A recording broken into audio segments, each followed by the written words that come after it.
Je sais pertinemment que le papercut, le style papercut sur Procreate vous plaît énormément. J'ai donc décidé de réaliser aujourd'hui pour vous un tutoriel sur le sujet. C'est quoi le papercut? Eh bien tout simplement c'est un effet de papier découpé. On a la sensation d'avoir une illustration réalisée à partir de papier découpé, mais sauf qu'elle est réalisée sur Procreate. Donc c'est un effet de réalisme du coup. Aujourd'hui, moi, je vais vous proposer quelque chose d'un peu différent de ce qu'on peut trouver déjà sur Internet. Notamment, je vais vous faire une sorte d'introduction de création de papercut. Alors qu'est-ce que j'entends par là? J'entends par là qu'on va pas avoir une illustration, une sensation d'avoir une illustration finale, mais plutôt d'avoir des morceaux de papier découpés les uns par-dessus les autres avec des formes, comme si on venait de préparer nos éléments pour réaliser une illustration et qu'on les avait mis en tas comme ça. On va y mettre un ciseau, on va y mettre un fond en bois, comme si c'était posé sur une table. On a vraiment cet effet de réalisme que l'on veut absolument avoir dans ce tutoriel. Hello, moi c'est Lucie, je suis formatrice artistique en ligne et révélatrice de créativité. Je t'aide à devenir zen et créatif, notamment grâce à des tutoriels comme celui-ci sur YouTube, sur l'aquarelle, sur la créativité, mais également et surtout sur Procreate.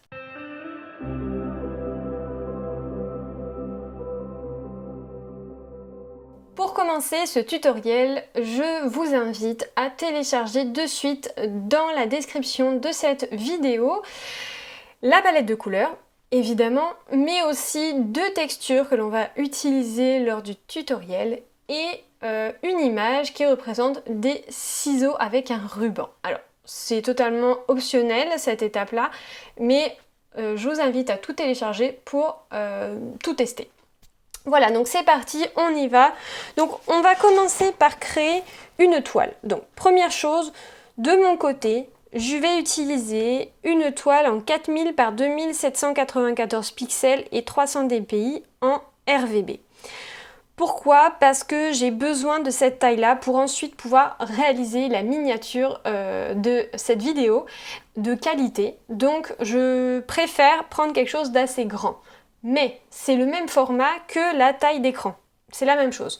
Donc si vous êtes plutôt là pour réaliser juste un tuto et avoir un peu de fun, je vous conseille de prendre simplement taille d'écran ici sans trop vous prendre la tête.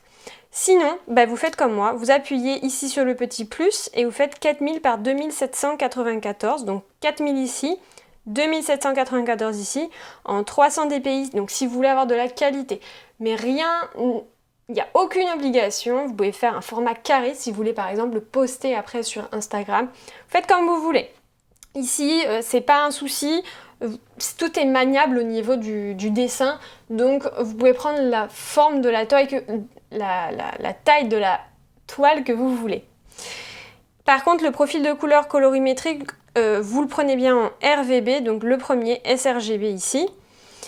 Et c'est parti, on appuie sur créer. Donc attention, si vous avez un iPad qui est peut-être un iPad Air avec très peu de puissance, très peu de mémoire, vous n'aurez peut-être pas suffisamment de calque pour réaliser ce tutoriel. Donc si c'est le cas, je vous invite à prendre plutôt celui-là, ici, la taille d'écran, vous aurez beaucoup plus de calque puisque la toile sera plus petite.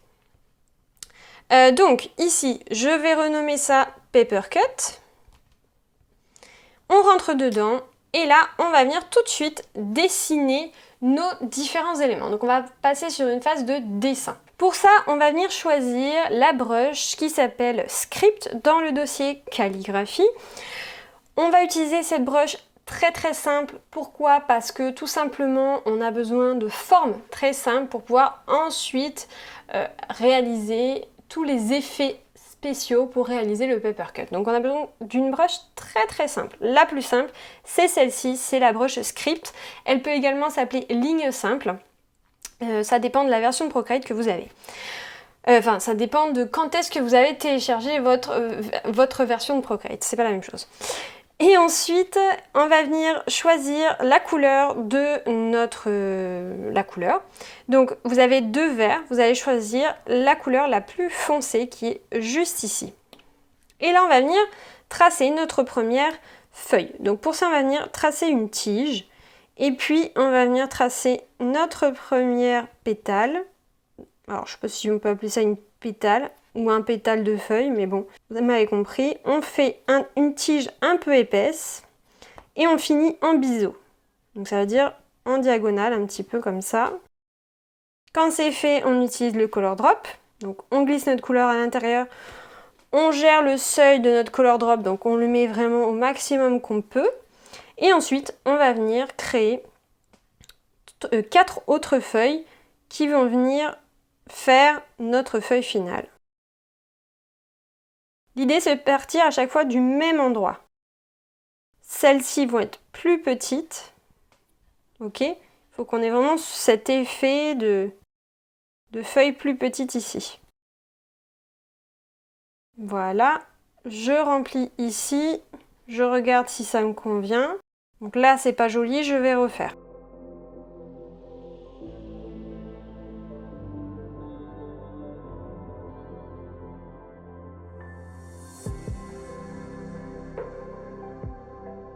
Voilà, donc l'idée c'est d'avoir quand même une feuille assez grosse sur celle-ci.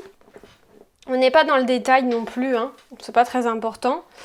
Ici, j'aime pas quand même ici. Hop. Voilà. Et là, je vais venir créer une autre feuille avec la même couleur. Je vais créer un nouveau calque. Et là, je vais venir faire une grosse feuille comme ça, avec, eh bien, pareil, une sorte de fin un peu comme ça. On n'hésite pas à zoomer pour pouvoir ici faire notre biseau correctement. Ça, c'est pas important, il faut juste que ce soit bien rejoint, voilà. Et on utilise, pareil, ici, le color drop. On va venir ensuite réaliser sur les côtés sorte de petits crantages un peu comme ça, qu'on va venir ensuite remplir avec de la couleur. Donc, comment on fait pour aller vite? Eh bien, on va tout simplement utiliser le color drop sur la première zone. On va appuyer ici sur continuer le remplissage avec la recoloration. On prend le petit ici curseur, on vient le mettre dans la prochaine zone à colorier et on gère ici notre seuil donc du remplissage. J'ai fait n'importe quoi, j'ai cliqué à côté. Et donc après, on n'a plus qu'à gérer les autres trous. Hop, comme ça, en appuyant dedans, tout simplement. Donc pour les dernières zones qui ont besoin d'être juste recoloriées à la main, on n'hésite pas à le faire. Voilà, donc j'ai ma deuxième feuille. Je crée un nouveau calque encore une fois et je vais venir créer une troisième feuille. Donc je vais retirer celle-ci pour pouvoir utiliser de l'espace blanc pour dessiner ma feuille. Je la remettrai après, c'est pas grave, c'est vraiment juste pour pas dessiner dessus, quoi, pour être tranquille. Et donc là, je vais venir faire bien, une première tige comme ça. Pareil, petit bisou à la fin. Et ensuite, je vais venir ici réaliser plein de petites feuilles comme ça. Ok, tout le long. Alors, je peux en avoir des qui se chevauchent, d'autres moins. Voilà, l'idée c'est d'avoir un rendu un peu aléatoire comme ça et assez naturel, pas symétrique. Voilà, et je fais la même chose de l'autre côté. Donc le mieux c'est de partir d'en haut. Voilà, et quand c'est fait, on fait pareil, on utilise la recoloration. Donc pour ça, hop, on met ici, on appuie sur le bouton, on prend le curseur, on le met sur un autre et on vient compléter tous les trous.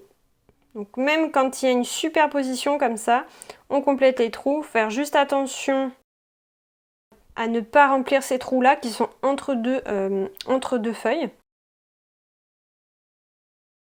Et évidemment, même principe, on vient compléter les trous qu'on a besoin de compléter.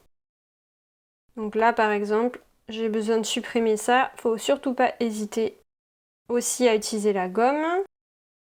Et voilà. Donc là, j'ai ma troisième feuille. Je vais maintenant créer un nouveau calque pour une nouvelle feuille et changer ma couleur.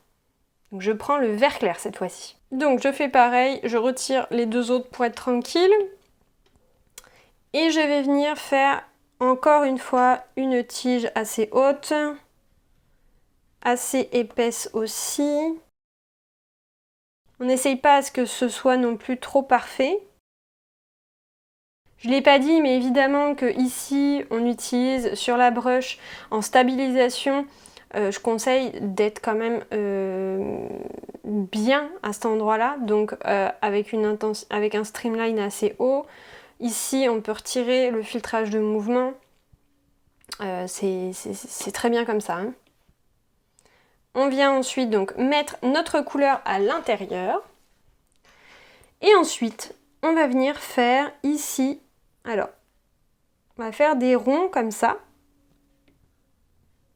Ok, et on va venir les faire en symétrie du plus petit au plus grand.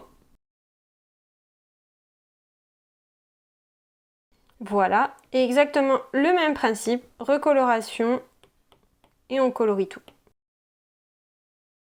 Dernière feuille, on recrée encore un nouveau calque. Je cache celle-ci, et cette fois-ci, je vais venir faire pareil, quelque chose d'assez grand. Je zoome ici pour être bien. Voilà, maintenant que j'ai ma tige, je vais venir créer des petites feuilles dans ce style-là, ok? Et je vais venir faire la même chose que tout à l'heure, c'est-à-dire que je vais les mettre en face à face et du plus petit au plus grand. Donc là, le mouvement, c'est une sorte de S à l'envers. On fait une forme comme ça. Donc, ça fait comme un S, sauf que je pars du bas. Et je fais le même mouvement pour revenir. Voilà, exactement le même principe. Donc, maintenant qu'on a toutes nos feuilles, je vais venir, première chose, les renommer. Feuille 1, feuille 2, feuille 3, etc. Hein. Maintenant, qu'est-ce qui se passe? Je vais venir en fait tout simplement les faire apparaître une par une et les positionner. Donc déjà, je vais prendre la première, que je pense que je vais garder vraiment cette taille-là. Je veux que ce soit assez gros. Hop, pardon, il faut que je me mette en uniforme.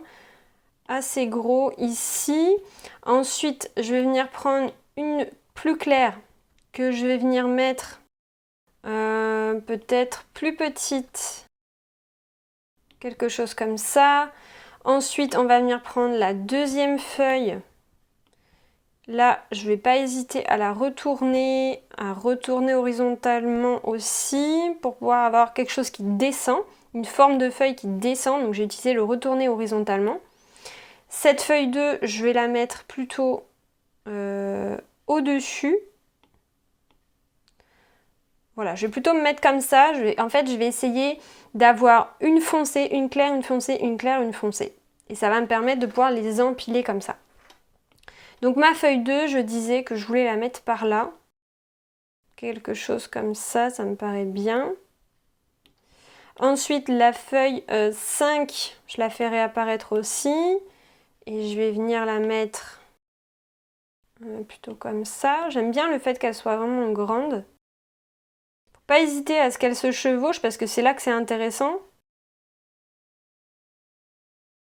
Et enfin la dernière que je ferai apparaître aussi, et celle-ci je vais plutôt la mettre, compléter le trou qui est par là. Donc là l'idée c'est de faire un tas de feuilles en fait, qui vous plaît. Voilà, donc là moi ça me plaît et on va faire les détails. Donc créer un nouveau calque et là on va venir prendre la couleur qui est un peu rosée ici. Et là vous allez vous amuser, vous allez tout simplement faire des lunes, des cercles, des étoiles et venir les positionner un petit peu partout. Il faut quand même que ce soit donc un effet découpé, donc il faut que ce soit quand même des formes assez grosses, assez... faut pas que ce soit quelque chose de fin, d'accord? Donc on va venir faire un cercle. On le ferme, on reste comme ça, on choisit la taille, on met notre doigt pour avoir un cercle parfait, on le colorie et on vient utiliser ici la gomme pour pouvoir couper un morceau de notre rond et en faire une lune. Très honnêtement, je la trouve bien trop grosse. Voilà. Et on va venir s'amuser avec d'autres dessins. Donc là, par exemple, je vais venir faire un autre cercle. Je vais en faire un autre là. Je vais en faire un petit ici. Un petit là. Un moyen ici. Je vais faire une autre lune par là. Alors pour la lune, on n'hésite pas à changer ici la position de notre lune, la rotation de notre lune par rapport à celle-ci pour pas que ça fasse trop pareil, d'accord? Donc on sélectionne et on utilise ici l'outil de rotation qui est là, si c'est pas correct. Ensuite, je vais en faire une troisième et dernière que je vais mettre plutôt... On va essayer par là.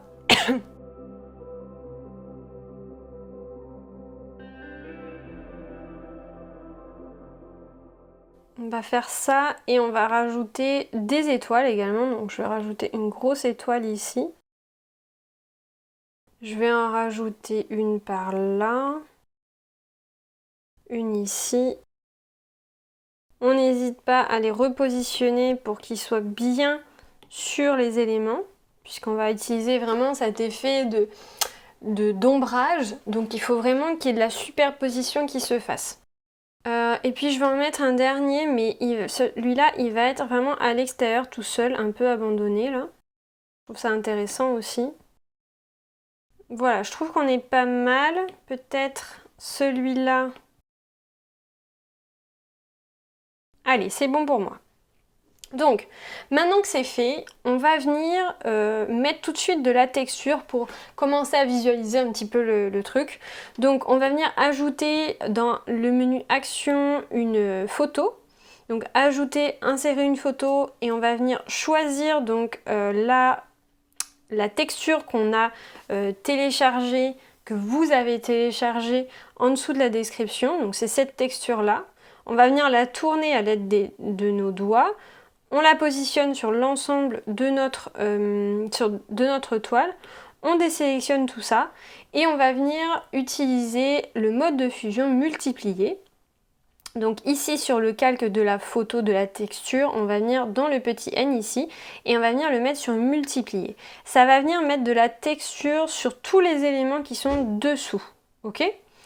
Et ensuite on va créer encore un nouveau calque et on va venir le mettre d'ailleurs dessous et on va venir faire avec une brush qui est dans le dossier texture qui s'appelle Melaleuca et on va avec une couleur vert, donc on va prendre ce vert là et on va le foncer encore un petit peu plus, une taille de brush très élevée, on va venir faire tout simplement ici un premier jet, donc on appuie très peu, on fait les bords ici, voilà, on essaie de vraiment faire quelque chose de très soft, d'accord? Je veux pas quelque chose de très foncé. Et ce calque là, on va venir le mettre en densité couleur, qui est ici, pour pas que ce soit trop foncé.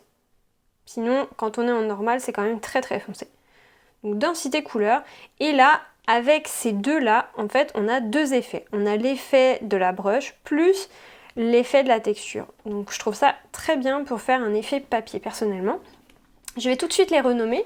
Je vais mettre texture brush et texture papier pour les différencier. Voilà. Celui-là, je ne l'ai pas renommé, je vais l'appeler détail. Et voilà.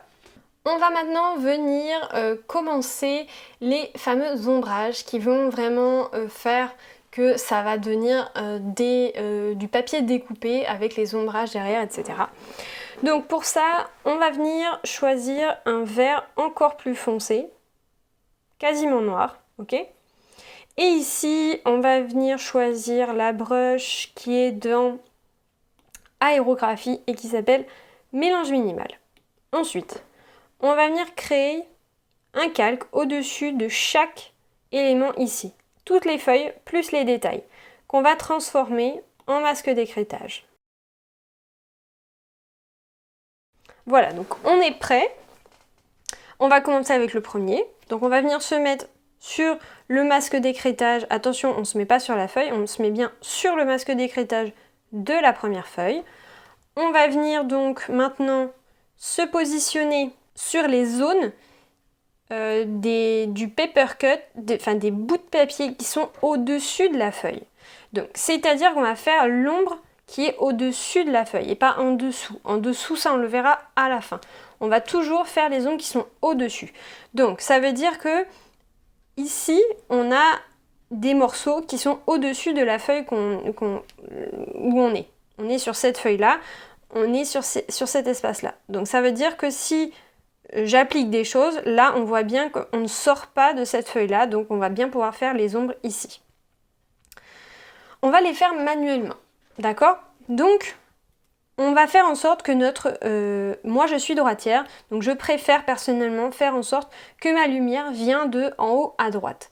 Si vous êtes gaucher, n'hésitez pas à le faire dans le sens inverse, c'est-à-dire à faire en sorte que votre lumière arrive d'en haut à gauche, ce sera plus facile pour vous. Donc moi je viens comme si ma lumière venait d'ici, donc ça veut dire qu'il va y avoir des endroits où je ne vais pas avoir d'ombre et d'autres où je vais en avoir. Donc là par exemple je sais que je vais en avoir ici. Donc en fait, je vais venir tout simplement créer une ombre progressive. Sachez que plus votre ombre va être, large, va être lointaine, on va dire, plus on a la sensation que la feuille est loin de l'autre. Plus il y a d'espace entre les deux feuilles. Ok ? Plus l'ombre est courte et foncée, plus on a la sensation que les deux éléments sont proches. Et l'idée, c'est de faire cette différenciation. C'est-à-dire que là, par exemple, je peux faire en sorte d'appuyer un petit peu plus sur mon pencil, par exemple, et d'avoir la sensation que ma feuille, elle est vachement plus proche ici de celle-là, de cet endroit-là, que ici. Là, on a la sensation que c'est plus élevé. Donc c'est en fait en jouant là-dessus qu'on va avoir la sensation que notre papier n'est pas forcément comme ça.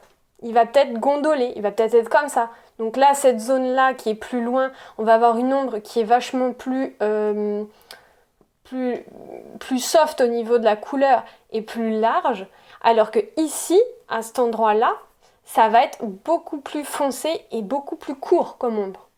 Donc l'idée, c'est d'arriver à avoir cette modulation en fait dans ces ombres-là pour avoir une sensation d'un effet de papier qui n'est pas forcément droit.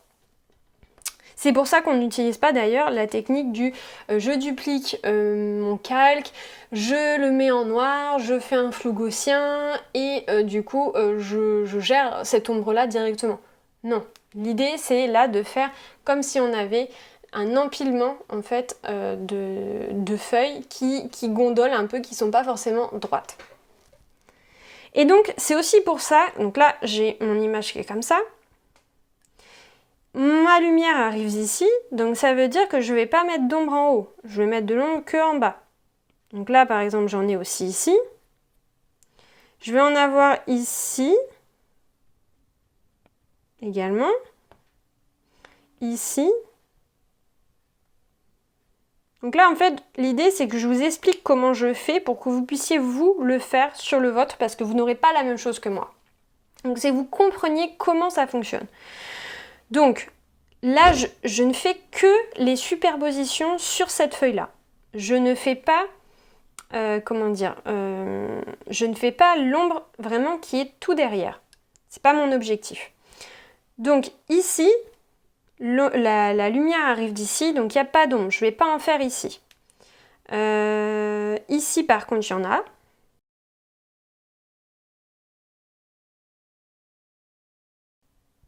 Et ensuite, je suis sur la grande feuille verte ici, donc je continue sur les éléments qui sont sur la feuille. Donc là, je veux quelque chose de très proche, puisque c'est un petit bout de papier, donc pour moi, c'est évident qu'il est vraiment... qu'il est à plat, en fait, tout simplement. Donc je vais quasiment pas mettre d'ombre, mettre quelque chose de très très proche, comme ça.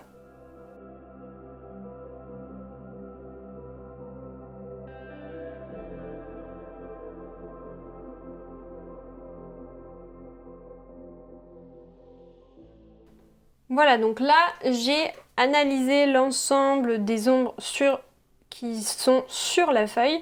J'ai fait tout ce qu'il fallait, normalement, si j'ai rien oublié. De toute façon, c'est pas grave, on peut toujours revenir dessus après, il n'y a pas de problème. Hein. Et ça sert à rien que ce soit parfait non plus, on veut quelque chose d'assez global.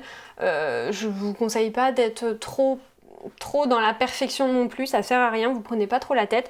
Il faut que l'effet global soit sympa à la fin, qu'on ait là vraiment la sensation qu'on ait des morceaux de papier les uns par-dessus les autres, c'est tout. Et donc on va faire exactement la même chose pour le reste.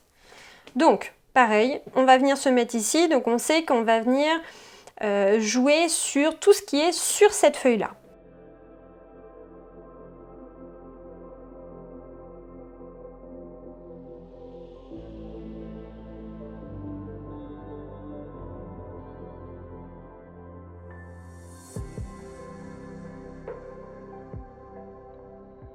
Donc là, ce qu'on peut faire aussi comme rendu, c'est par exemple ici faire une ombre qui est très courte, donc on a la sensation d'avoir la feuille qui est très proche de l'autre, et ici plus large. On a comme ça, on a la sensation qu'il y a une sorte de creux un peu comme ça, qui se forme à cet endroit-là.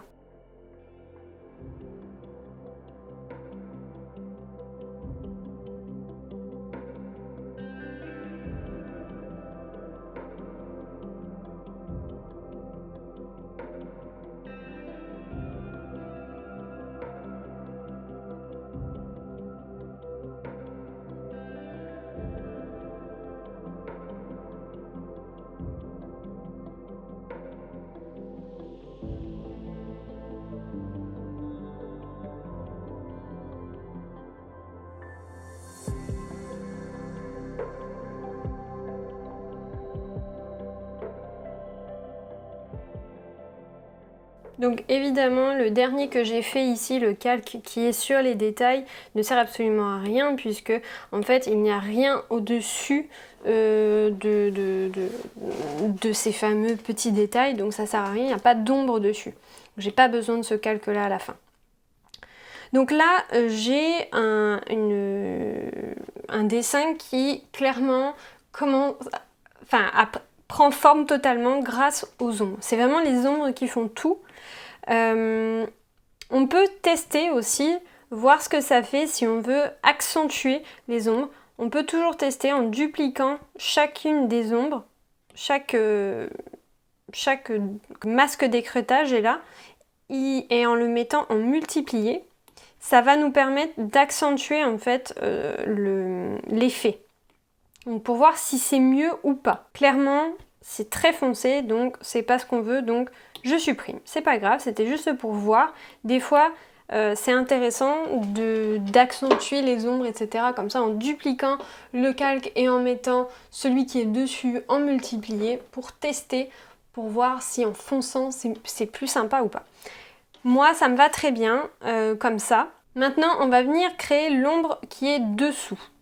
Donc pour créer l'ombre qui est dessous, on va venir mettre tous nos paper cuts ici dans un même dossier. Donc je les fais glisser vers la droite pour les sélectionner. J'appuie sur grouper ici. je réduis mon groupe avec la petite flèche et je le renomme, je vais le renommer Papercut. Hop, voilà. Maintenant, si vous pouvez le faire, vous le dupliquez. Si ça ne fonctionne pas parce que vous n'avez pas assez de calque, etc., vous retirez tout ce qui est fond et les textures, c'est pas intéressant. L'objectif, c'est vraiment juste d'avoir notre forme. On va venir ensuite dans Action, copier la toile, coller. Et ça va être notre base pour nous servir, pour nous faire l'ombre. Donc on va venir la mettre en dessous. Je réactive tout ça. Ok. Et là, je vais venir... Il y a deux techniques pour, pareil, pour mettre cette image-là en noir pour pouvoir créer l'ombre. Soit on fait deux doigts, on utilise le remplissage de couleurs et c'est terminé. On a notre calque qui est tout noir. On a une autre solution, on va dans Ajustement, teinte, saturation, luminosité et on baisse la luminosité et comme ça on a notre image aussi qui est toute noire. Donc c'est deux manières de faire pour le même résultat. Et ensuite on va venir utiliser donc un flou gaussien. Donc on va aller dans Ajustement, flou gaussien et là avec notre pencil on va glisser sur notre écran pour aller jusqu'à 6 ou 7, 6 ça me paraît pas mal. Allez, 6%. Je suis à 6% et maintenant je vais venir le mettre en multiplié. Je peux également baisser l'opacité. Je le sélectionne et je vais venir le mettre, vu que j'ai ma lumière qui vient d'en haut à droite, je vais venir le mettre en bas à gauche. Voilà, je continue de réduire, c'est trop pour moi, je trouve. Et ensuite, on va venir déformer tout ça. Donc, on va venir utiliser l'outil déformer ici et on va venir jouer pour faire en sorte comme si effectivement on a des zones qui sont loin de notre table. Et donc avoir cette sensation, comme j'ai expliqué tout à l'heure, de la même chose, d'avoir cette sensation d'ondulation en fait sur la table. Voilà, moi ça me plaît. Faut pas que ce soit trop, d'accord ? Il faut que ce soit logique aussi, essayer d'avoir un regard assez externe, assez lointain, pas sur un détail bien précis. Et donc là, on a fait l'ombre. Maintenant, on va appliquer seulement la texture sur nos feuilles. Donc pour ça, on va venir utiliser exactement la même technique qu'on a fait tout à l'heure pour dupliquer et faire notre ombre. On va donc pareil, retirer tout ça, copier la toile, coller. Je vais remettre tout en on. Je vais retirer celui-là puisque je n'en ai plus besoin. Je le garde juste en sauvegarde pour si je veux modifier des choses. Et celui-là, donc que je peux appeler aussi Papercut puisque ça reste la même chose. Je vais venir appliquer ici un masque d'écrêtage sur les deux textures pour l'avoir que sur mes morceaux de papier. Et là, je vais venir insérer en dernière étape ma texture bois, les ciseaux, etc. Donc, on va venir Action, Ajouter, Insérer une photo. Je vais venir insérer la texture bois, que je vais venir mettre en large ici. Je vais venir la mettre évidemment sous mon ombre.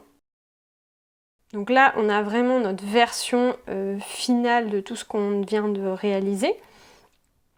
Et on va venir rajouter un dernier détail, on va venir ajouter les fameux ciseaux. Donc on va venir les positionner où on veut. Moi je vais les positionner plutôt comme ça. Je vais voir, je vais d'abord les mettre au-dessus pour voir ce que je fais. Je vais voir, je vais le mettre ici et je vais le mettre au-dessus de tout pour vraiment voir ce que je veux faire. Et retirer le masque d'écrêtage qui s'est mis automatiquement. Je vais donc modifier ça peut-être comme ça et le mettre peut-être comme ça. Ça me paraît plutôt pas mal.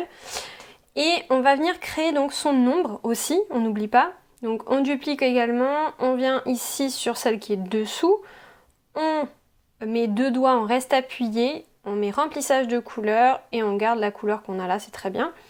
On va venir utiliser un flou gaussien pareil de 7% comme on a fait tout à l'heure pour avoir une cohérence. Et on le déplace de la même manière en bas à droite.